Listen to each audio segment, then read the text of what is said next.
to what are likely some of the reasons why Israel attacked first. Um, so the first fact, I mean, the most proximal cause, as I indicated above, was the fear that this diplomatic visit by Egypt's vice president to Washington, right, it would actually result in a diplomatic resolution to the tension and, quote, prevent Israel from reaping the fruits of victory. What are the fruits of victory? Basically, getting territory from the Sinai or other places. Um, there was in Tel Aviv the acute anxiety that Egyptian vice president's imminent visit to Washington might produce a diplomatic breakthrough, squandering from another direction Israel's chance to reap the fruits of victory.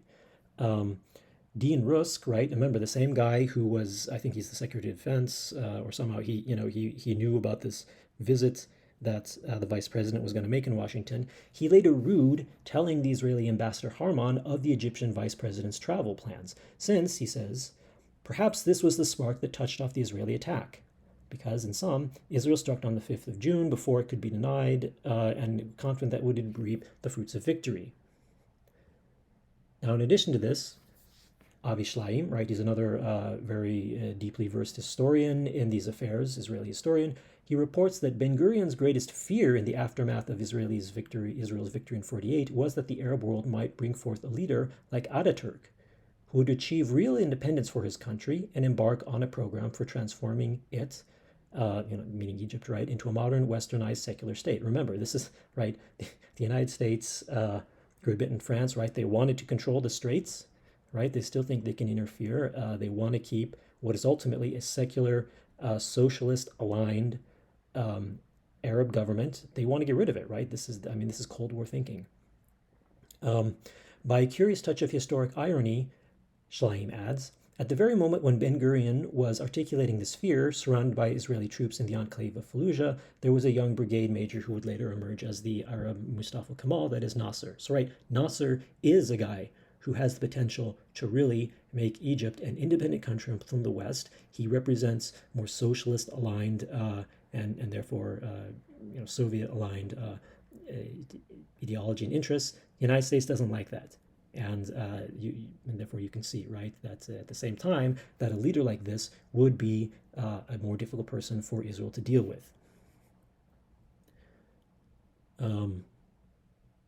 Right, and again, right, that was going on in 56. Britain and France and Israel, right, they wanted to destroy Nasser's prestige. And of course, right, the Americans themselves, they recognized that this attack on Nasser's prestige was part of what motivated Israel.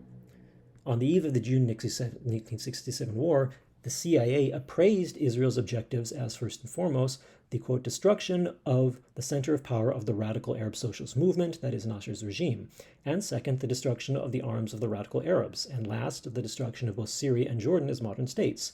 In a word, Israel's overarching aim was to extirpate any and all manifestations of Arab radicalism, that is, independence and modernization. To do so, the Egyptian upstart had to be put in its proper place and cut down to size.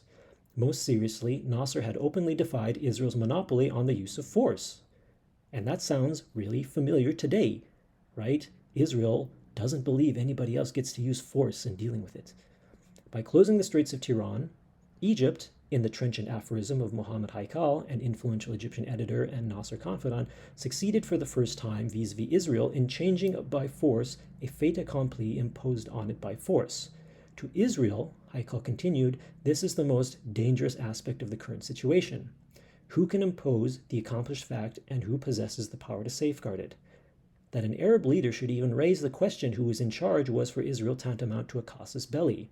Nasser, the Arab world, had to be taught the lesson that what we say goes, to quote President Bush's highly pertinent formulation on the eve of the Gulf slaughter, right? And if anything, right, this is something which becomes quite clear in Israel's policy towards Gaza and Lebanon, right, with the 2006 war and then Operation Cast Lead and such.